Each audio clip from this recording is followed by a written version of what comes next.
Most heartbreak comes quietly, not like a storm, not like a slap, not like a sudden explosion, but like a whisper, a sentence, a simple message on a normal afternoon. Mine came in the form of a text from my oldest son, a text I had to read 3 times before my brain believed the words. "Mom, I know you raised us alone, but don't come to Thanksgiving this year." I froze.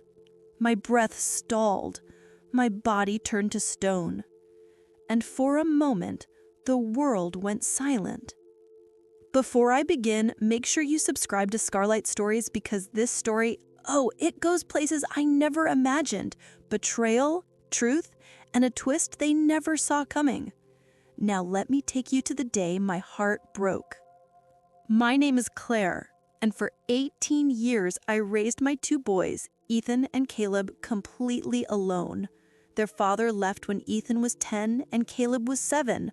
No goodbye, no explanations, just an empty closet, a missing wedding ring, and a bank account that suddenly held only $14.23.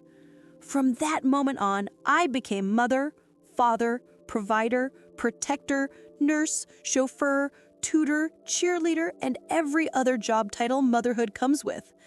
I worked double shifts as a nurse, packed lunches at midnight, sold my jewelry to cover school supplies, skipped meals so they wouldn't feel hungry, clapped the loudest at every school assembly, waited outside practice in the cold, held them when they cried about their father.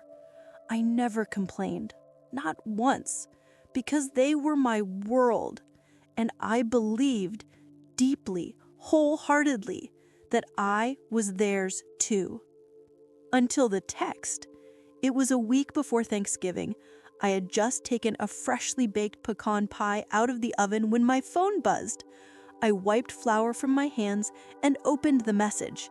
"Ethan, Mom, I need to talk to you about Thanksgiving." My stomach fluttered. Finally, I thought, he's confirming what time he wants me there. I had already bought groceries to cook my famous turkey, already ironed the blouse he loved me wearing, already wrapped small gifts for the boys and for his girlfriend Mia. But the next message came through. "Mom, I know you raised us alone, but don't come to Thanksgiving this year." My hands shook so violently that the phone nearly fell from my fingers. I stared at the screen and stared. Surely he meant something else. Surely this was a typo. Surely. Then another message arrived. "Mom, Mia's family invited us, and things might feel weird if you come." Weird? I had spent years attending every parent-teacher meeting alone, years sitting in metal bleachers cheering for him when no one else showed up, years giving him everything I had, even when I had nothing. And now I made Thanksgiving weird? My breath caught as I typed, "Ethan? Sweetie? I don't understand." The 3 dots appeared, then disappeared, then appeared again, and finally, "Mom, Mia wants the dinner to be just family. You know what I mean. Family." The word hit me like a punch. Family. Like I wasn't one. Like I didn't belong. Like raising him alone didn't count. I sank into a chair, the room spinning. My son? My first baby? The one who used to cling to my legs when he was scared? The one I stayed up nights nursing when he was sick? Was disinviting me from Thanksgiving? I didn't reply. I couldn't. I sat there, staring at the pie cooling on the counter, steam rising. A symbol of the home I'd built with sweat and sacrifice. All for what? For him to throw me out of it? Caleb came home a few hours later, taller now, deeper voice, smelling like the cologne he'd recently discovered. "Mom, what's for dinner?" he asked, tossing his backpack down. I wanted to smile, wanted to pretend nothing hurt, but the ache tightened in my chest. "Caleb, did you know your brother didn't want me at Thanksgiving?" He froze, slowly turned toward me. "What? What are you talking about?" I handed him my phone. He read the messages. His jaw clenched. His cheeks flushed red. What the hell? What is wrong with him? Caleb, language. No, Mom, this is messed up. Then he grabbed his own phone and dialed Ethan immediately. My heart thudded. Don't, I whispered. But he lifted a hand. I need to hear what he thinks he's doing. Ethan picked up. Hey, bro, what the hell is wrong with you? Caleb snapped. There was a pause. A long one. Dude, relax. You told Mom not to come to Thanksgiving? Ethan sighed. She's being dramatic, Cal. My heart twisted. Caleb's voice rose. Are you out of your mind? She raised us alone. She didn't even buy anything for herself just so you could get your stupid football cleats. I flinched. Caleb wasn't wrong, but hearing him say it out loud made the memories sting sharper. Ethan mumbled something. Caleb barked, No excuses. You apologize right now. Ethan interrupted. Look, dude, Mia's family is wealthy, okay? They're doing this big fancy dinner, and she said it'd be awkward if my mom comes alone. She said it'd make her family pity me. Pity. The air left my lungs. I covered my mouth as tears rolled down my cheeks. Pity. Caleb exploded. So you're ashamed of Mom? Is that it? Ethan stuttered. No, I'm just trying to impress Mia's parents. Caleb shouted so loudly, Ethan surely held the phone away. By throwing away the woman who saved your life? Silence. Ethan didn't speak. And that silence, that was my answer. Caleb hung up and turned toward me. His eyes softened instantly when he saw my tears. Mom, he knelt beside me. You're coming to my Thanksgiving. I'll cook, I'll do everything. I'm not letting him treat you like this. I hugged him so tightly, I thought I'd crush him. Because in that moment, I realized something painful and beautiful. I had one son who turned his back on me, and one son who'd go to war for me. But the story wasn't ending here, because what happened next changed everything. 2 days later, Mia's wealthy, polished, pearl-wearing mother made a phone call to me, and her words, her tone, her attitude revealed the truth. A truth that would flip Thanksgiving upside down and show Ethan the consequences of choosing embarrassment over loyalty. 2 days after Ethan told me not to come to Thanksgiving, my phone rang. Unknown number, expensive area code. I almost didn't answer, but something in my gut told me this call mattered. I pressed accept. A woman's voice floated through the line, smooth, sharp, polished, like someone who ironed her napkins and judged people by their shoes. Hello, is this Claire? Yes, who is this? This is Marianne Hastings, the woman said, as if her name alone could pay rent. I'm Mia's mother. My stomach flipped. Before I could respond, she continued, I'm calling regarding Thanksgiving dinner. I understand you've been confused about the arrangements. Confused. The word dripped with condescension. I swallowed. Actually, I'm not confused. Ethan made it clear you prefer I don't attend. A pause. Then a light laugh. Not a kind one. Oh dear, you must understand. Her voice lowered like she was sharing privileged secrets. We're hosting several prestigious guests. Donors, partners, people of a certain caliber. Caliber? A hit disguised as vocabulary. I stayed silent. She continued, It simply wouldn't be appropriate for the evening's atmosphere to be disrupted. My chest tightened. Disrupted by me being there? Yes, she said bluntly. I hope you understand, Claire. Appearances matter, especially for young men like Ethan, who come from less fortunate backgrounds. less fortunate. There it was. Not subtle, not implied. A slap in the face dressed in pearls. I felt my throat tighten. Mrs. Hastings, I raised Ethan alone. I worked double shifts. Yes, you did what you could, but this event is curated, and frankly, your presence would draw unnecessary attention. The anger that sparked in me was unlike anything I'd felt. I wasn't uneducated. I wasn't trash. I wasn't a stain she needed to scrub out of her event. But she didn't stop there.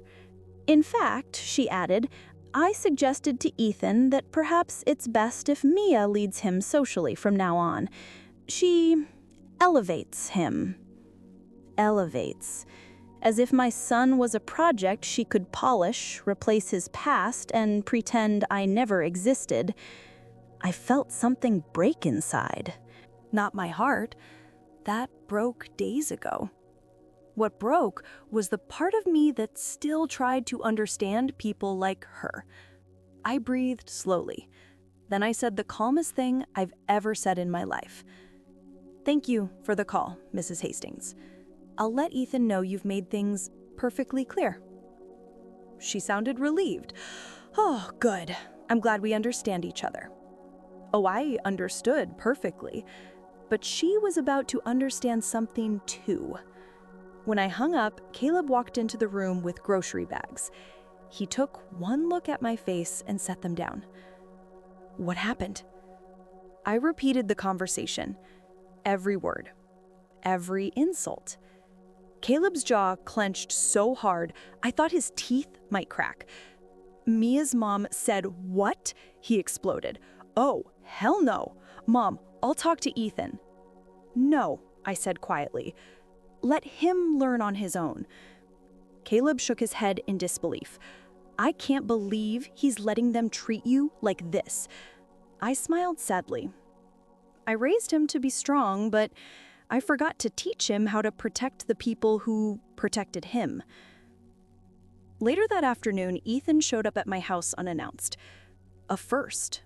His shoulders were tense, eyes nervous, hands shoved in his pockets like a guilty teenager. Mom, can we talk? I stepped aside and let him in. He didn't sit, didn't speak for a long moment. Finally, he said, Mia told me you called her mom. No, I corrected gently. She called me. He blinked. She said you made things weird. No, I repeated. She called to tell me I wasn't welcome because I'd lower the atmosphere. He flinched. He opened his mouth, maybe to defend her, maybe to explain, maybe to apologize, but there was no excuse he could offer. Not for this. He exhaled shakily. Mom, I just wanted Thanksgiving to go well. For who? I asked. For your girlfriend's family? For their friends? Or for you? His face crumpled. He didn't want them to judge me, he whispered. That hurt. Deeply. Not because of him, but because I knew exactly where that fear came from. He had grown up poor, wearing thrift store shoes, skipping field trips because I couldn't afford them, watching wealth from outside windows. And now, someone offered him a seat at a glittering table. If he left me behind. I reached out, gently touching his arm. Ethan, you don't need to erase me to become someone. Tears filled his eyes, but he still didn't say sorry. He still didn't say I deserved to be with him. He was trapped between the life I gave him and the life he thought he needed. A painful silence enveloped us. Then he said something that pushed everything over the edge. Mom, just for this year, please don't make this about you. My hand dropped. My breath stilled. Not about me? The Thanksgiving I worked for? The childhood I sacrificed? The life I rebuilt alone after his father left? Not about me? I looked at him, really looked at him, and for the first time ever, I didn't see my baby boy. I saw a man who believed fitting in was worth hurting the one person who never abandoned him. He whispered, "Mom, please." I didn't cry, not this time. "I won't come," I said quietly. His shoulders sagged in relief. Relief! He hugged me, a weak, distracted hug. "Thanks, Mom. Mia's family said—" I stopped him. "Ethan," I said softly, "you don't have to explain. Go do what you think is best." He nodded and left. But as his car pulled out of the driveway, Caleb stood behind me, fists clenched, fury radiating off him. "We're not letting this go," he growled. And at that exact moment, my phone buzzed again. Another unknown number. Another expensive area code. I frowned and picked it up. "Hello?" A deep male voice answered. "Is this Claire Carter?" Yes? This is Richard Hastings, Mia's father. I believe there's been a misunderstanding. My heart skipped, because his tone wasn't cruel, it was panicked, desperate, terrified. "Mrs. Carter," he continued, "please don't hang up. You need to hear the truth about my wife and about what she told our daughter." I froze. Caleb leaned in, and the man whispered, "She didn't tell you why she really doesn't want you there, but I will, before everything blows up." The moment Mia's father, Richard Hastings, said, "You need to hear the truth about my wife," my grip tightened on the phone. Caleb leaned closer, eyebrows raised. Even he could feel the incoming storm. Richard exhaled shakily. "Claire, my wife, didn't just disinvite you because of social status. That's only the surface." "Then why?" I whispered. He hesitated before answering. "My wife didn't want you there because she didn't want you around her father." "Her father?" I repeated, confused. "Yes," he said. "He knows you." I blinked. "I've never met your family." Richard swallowed. "Not exactly, but he recognized your name the moment we mentioned Ethan's mother." A chill crawled up my spine. "Richard, who is he?" His voice dropped into a confession. "My wife's father is the CEO of St. Vincent Health Group." The breath left my lungs. St. Vincent Health Group. The company where I worked for 11 years as a nurse, before being laid off without warning when the hospital merged. The same merger that resulted in staff cuts, including mine. The same merger Mia's mother's family profited from. Richard continued. "He knows what happened. He knows how the layoffs were handled. He knows dozens of nurses were left struggling. And he was horrified." My throat tightened. Richard sighed. "He wanted to invite you personally. He said you deserved acknowledgement and an apology." I stared at the wall, stunned. "He said my wife trying to exclude you is unacceptable." I leaned back, heart pounding. "And Mia?" I asked. "Did she know?" Richard paused. "Yes," he said softly. "She knew. She didn't want her grandfather bringing up the merger in front of her friends. She didn't want you telling your story. She didn't want any attention on you at all." A cold realization hit me. She wasn't embarrassed of me. She was afraid of being overshadowed by a woman she considered beneath her. Richard cleared his throat. "Claire, I'm so sorry. I had no idea she told Ethan to choose. If I'd known..." I cut him off gently. "Richard, thank you, truly. but this is between me and my son now. I understand, he said. For what it's worth, I hope he realizes what he's done before it's too late. He hung up. I stood there in silence. Caleb paced behind me. So, he demanded, what did he say? I told him everything. Caleb froze. Mom? His voice was low, furious. Ethan has no idea who he's dealing with.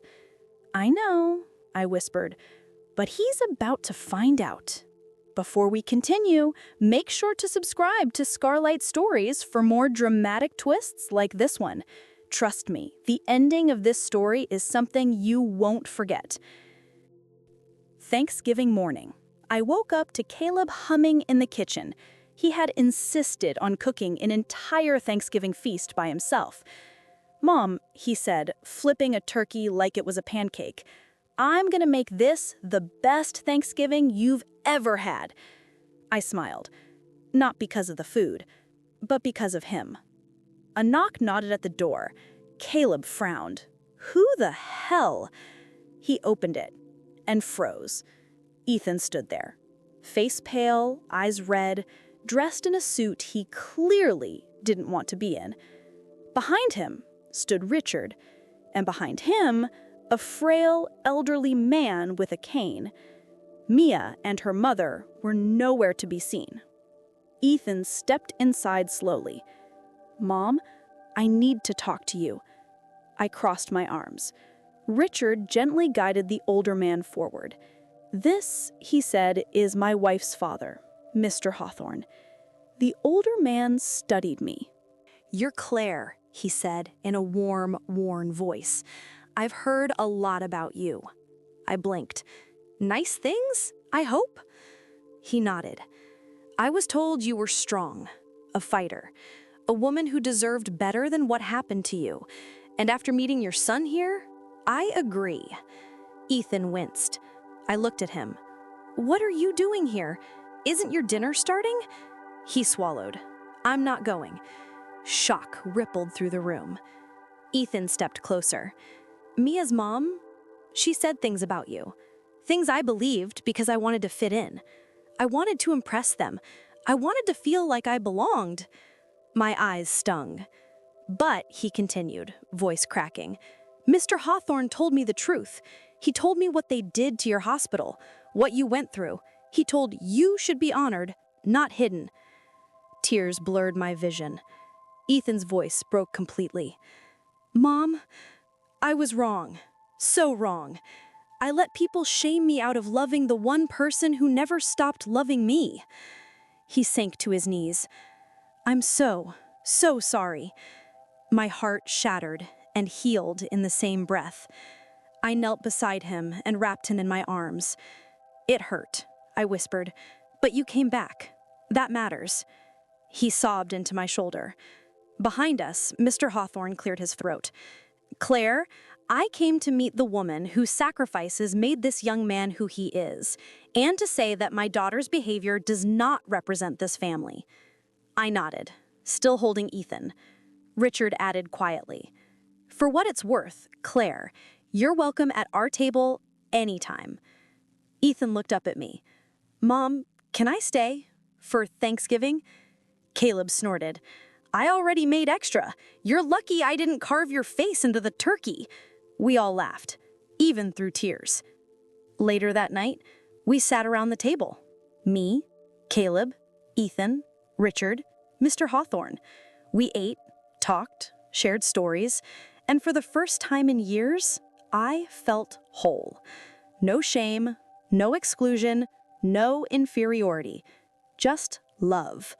Real love. At the end of dinner, Mr. Hawthorne gently tapped my hand.